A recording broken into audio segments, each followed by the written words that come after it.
Good morning, and once again, we want to wish Happy Mother's Day to all of the mothers in our audience. As you leave this morning, we'll have a small gift for you, very small in comparison with all the things that you do as a mother, but just a way of saying, saying thank you and how much we appreciate you. Of course, your big gift today was the new space out front, right?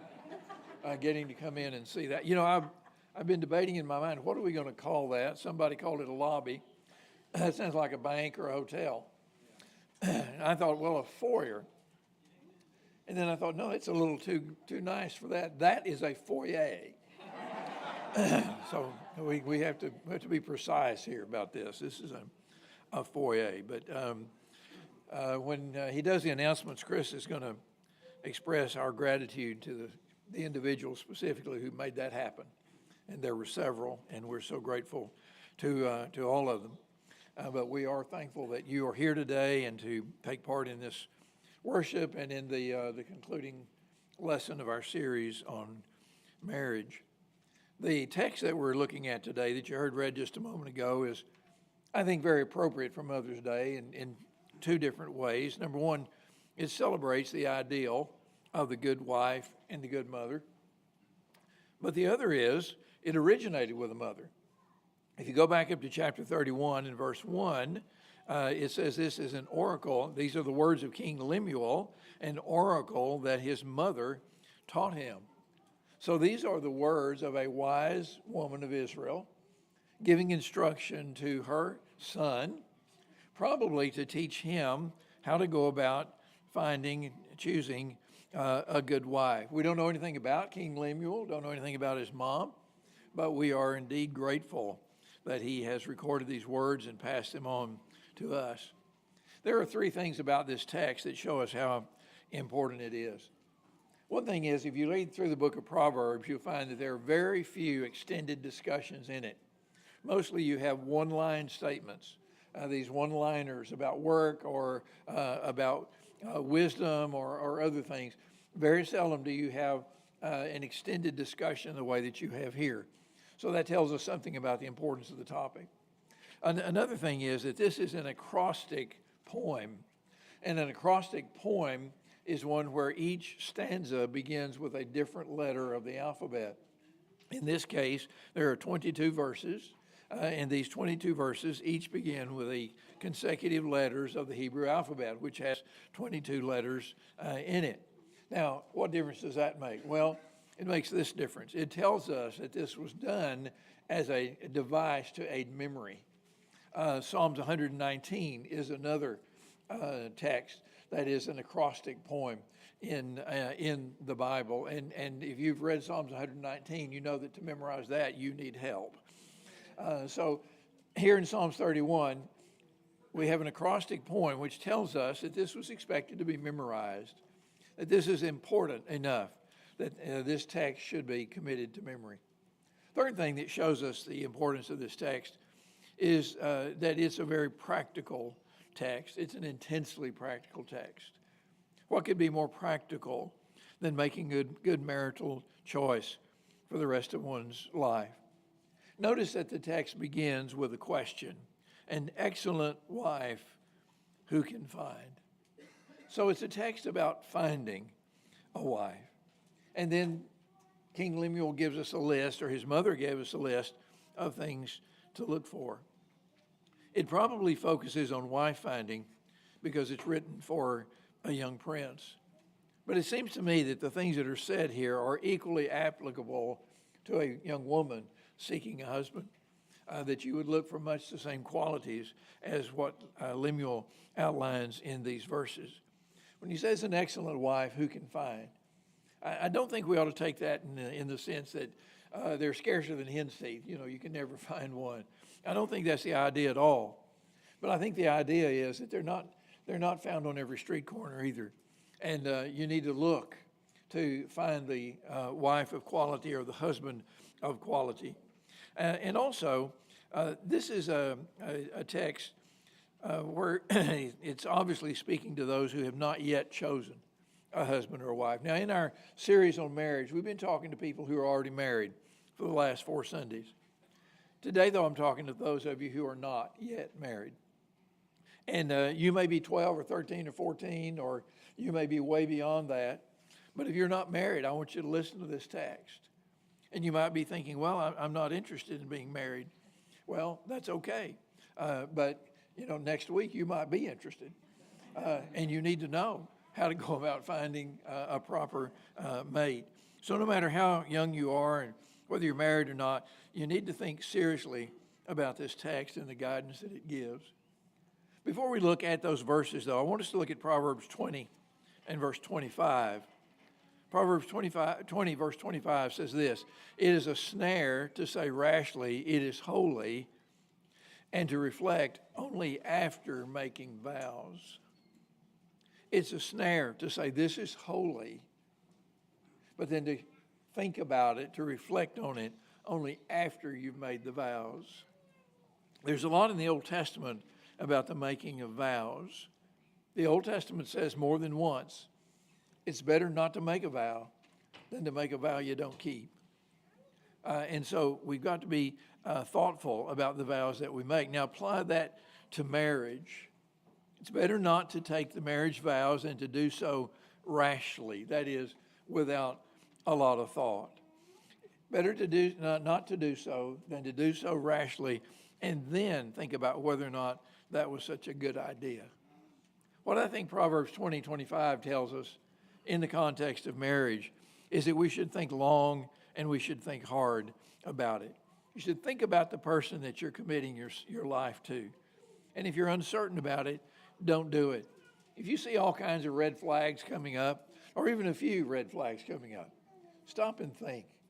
Stop and ask yourself whether this is or is not something that you can live with for the rest of your life. The time for considering the wisdom of your choice or husband or wife is before getting into the marriage, not after. You might say, well, but you can't always tell how it's going to be down the road, and that's true. You can't always tell, but there are indicators, and you can pay attention to those indicators, and sometimes there are warnings, those red flags, and you certainly need to pay attention to those.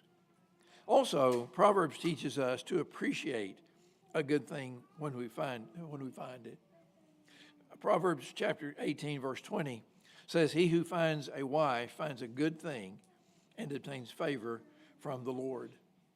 And then another proverb says, "House and wealth are inherited from fathers, but a prudent wife is from the Lord." In other words, if you've found a good wife or you found a good husband, be grateful. Be thankful for that. Be appreciative of that. Recognize the gift that God has given to you. It's easy to find fault, but we need to appreciate what God has blessed us with. And then again, recognize that this text is universally applicable. You may be thinking, I'm not married, I don't plan to be, even if you're single and satisfied. You can never be certain about the future. So do give these verses some thought and know what to look for. If you're married already, appreciate the good husband, the good wife that you have. Try to be the kind of person that Lemuel's mom describes. So what does Proverbs 31 say that we ought to look for? What should you have in mind according to Lemuel's mother? First of all, someone who fears the Lord. Chapter 31 and verse 30, "Charm is deceitful and beauty is vain, but a woman who fears the Lord is to be praised." There's 2 important points in that statement. One is, when you're seeking a husband and wife, don't focus on superficial things. Charm is deceitful, beauty is vain, Proverbs says.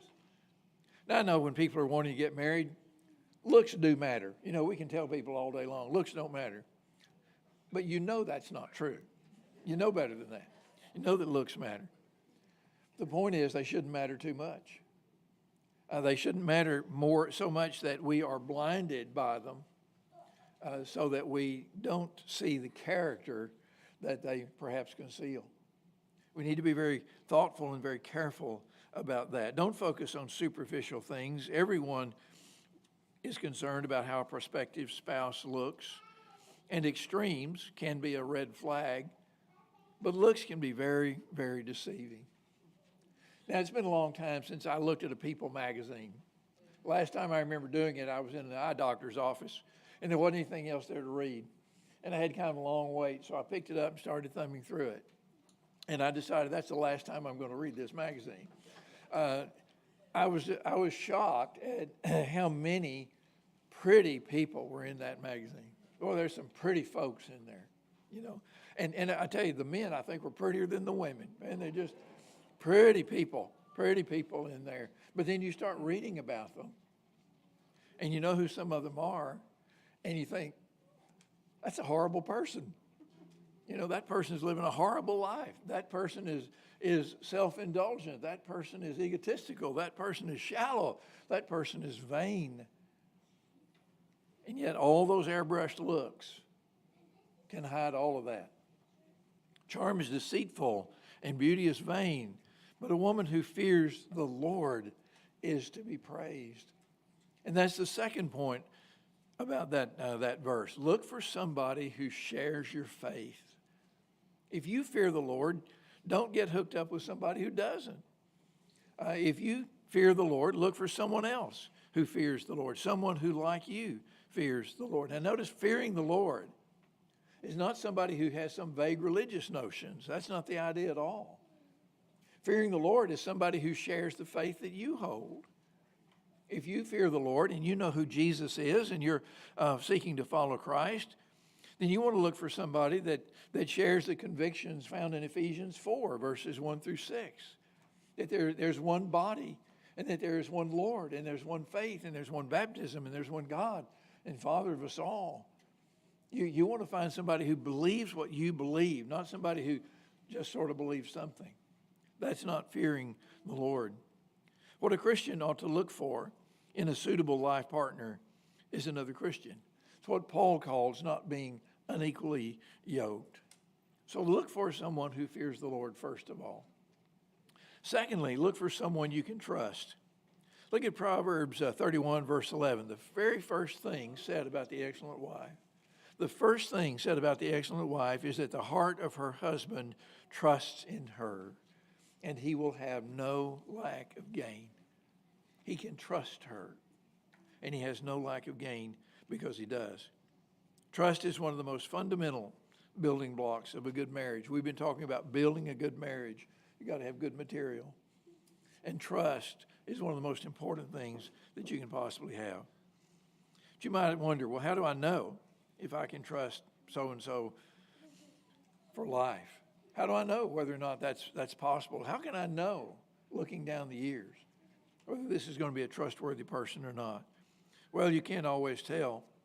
But one thing is certain. If you can't trust them now, why would you think you can trust them then? You need to be careful about this. Watch out, again, for red flags. Does this person that you're interested in deliberately deceive you? Do you know that this person tells lies to you or to other people? Is this a person whose word can be trusted? Is this somebody who keeps things from you if they don't want you to know? You see, all those are signs of an untrustworthy person. By all means, don't ignore them. Third thing, look for someone who is industrious, someone who isn't lazy. Verses 13 to 19 emphasize the excellent wife's industriousness. She's a worker. She's capable. Verse 27 says she does not eat the bread of idleness. And notice that there's more said about her industriousness than there is about anything else about her.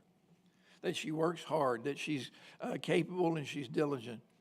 She seeks wool and flax, and she works with willing hands. She provides food and clothing for her family. She does business deals. She considers a field and buys it. She plants a vineyard.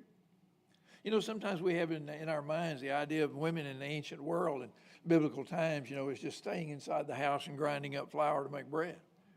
And we just think that's all they did. Read this again. This is the ideal woman that is being described in Proverbs 31. She's capable of doing a lot of things, and she does do a lot of things. Considers a field, plants a vineyard, and all of these kinds of things. It sounds like characteristics of a good husband as well, doesn't it? See, earlier Proverbs has warned us against a character called the sluggard.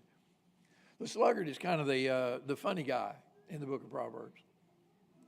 The sluggard is the person who is so lazy that he puts his hand to the dish, but he's too lazy to bring it back to his mouth. The sluggard is so tied to his bed that he just turns on it like a door on a hinge. Just never gets up. The sluggard gets nothing done because he's always saying there's a lion in the road. Linda and I kind of have that as a joke because sometimes I'm a procrastinator. And I'll say, well, I can't do this right now. And she'll say, oh, there's a lion out in the road, isn't there? There's a lion in the road. So he's always seeing a lion in the road. There's always some threat. There's always some reason why he can't do what he ought to do or why she can't do what she ought to do. Chapter 10, verse 26 says, like vinegar to the teeth and smoke to the eyes, so is the sluggard to those who send him. Frustrating, irritating. Now, if that's true in a work setting, say you've sent a sluggard on an errand or something, and it turns out to be like vinegar to your teeth or like smoke in your eyes, can you imagine what it would be like being married to a sluggard? So watch out for signs of laziness. You may be infatuated with a charming sluggard, and you got to be careful of that. Number 4, look for someone who's kind. Chapter 31, verse 20, she opens her hand to the poor and reaches out her hands to the needy. Verse 26, she opens her mouth with wisdom, and the teaching of kindness is on her tongue. Notice that those two verses describe both words of kindness and deeds of kindness. Speaking kindly, acting kindly, saying kind things, doing kind things. They're both important. Now, why is that so important? Well, if you're thinking about marrying a person who isn't kind to others, what makes you think they'll be kind to you? Why would you ever think that they would be kind to you? And who wants to live with someone who's not kind? There's a red flag that I've seen so often that is ignored. Couples who date for an extended period of time and they argue all the time. They quarrel all the time, fighting all the time. And then they want to get married. And I always think, is that what you want to do the rest of your life? And that's probably what's going to happen. You need to find somebody who's kind. You need to think twice about that. And then number 5, look for someone whose behavior is acceptable. Chapter 31, verses 11 and 12. The heart of her husband trusts in her. She does him good and not harm all the days of her life. Chapter 31, verse 23. Her husband is known in the gates, and he sits among the elders of the land. What's the point? Her behavior is good. Her behavior reflects well on him. If we were turning that around, his behavior would reflect well on her. He's respected because of her good behavior. And if she were not that way, then he would not have that kind of respect. We should listen well. If your potential mate's behavior is a constant source of embarrassment or frustration to you, stop and think. Do you want that all your life? Do you want that all of your life? If there are things that you find unacceptable, you better ask yourself if you're willing to live with that all your life. Often a prospective husband or wife will habitually do something like drink, use vulgar language, do drugs, behave rudely to other people, all kinds of things. It could be anything.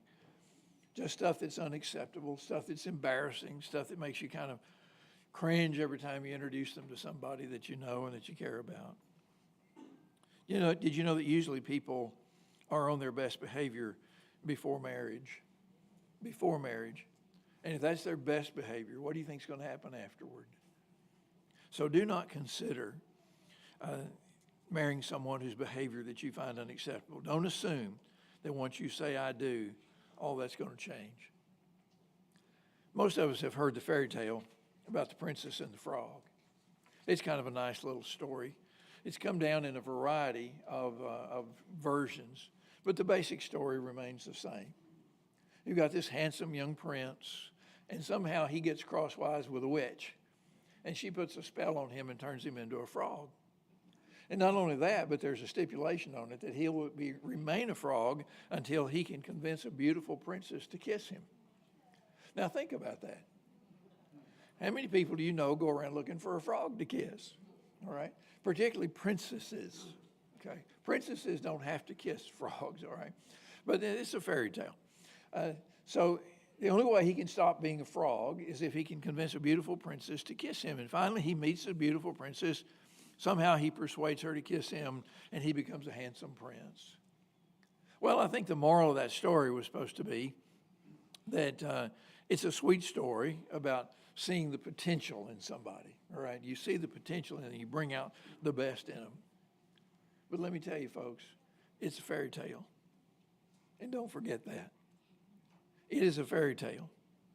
If you find yourself attracted to a frog, do not think for a moment that your kiss will transform him or transform her into the person that you want for a husband or wife. Here's the rule. Expect to live with the person you marry.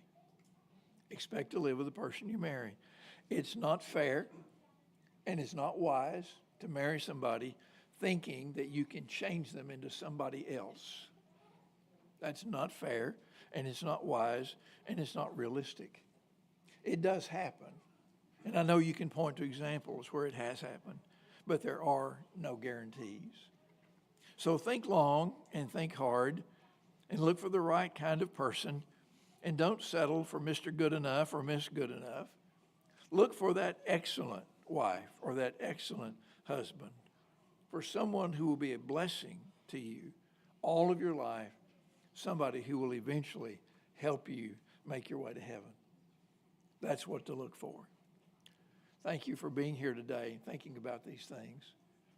If you've come today not yet following Jesus and you want to follow him today, that invitation is always open to you, and it is right now as we stand together and sing.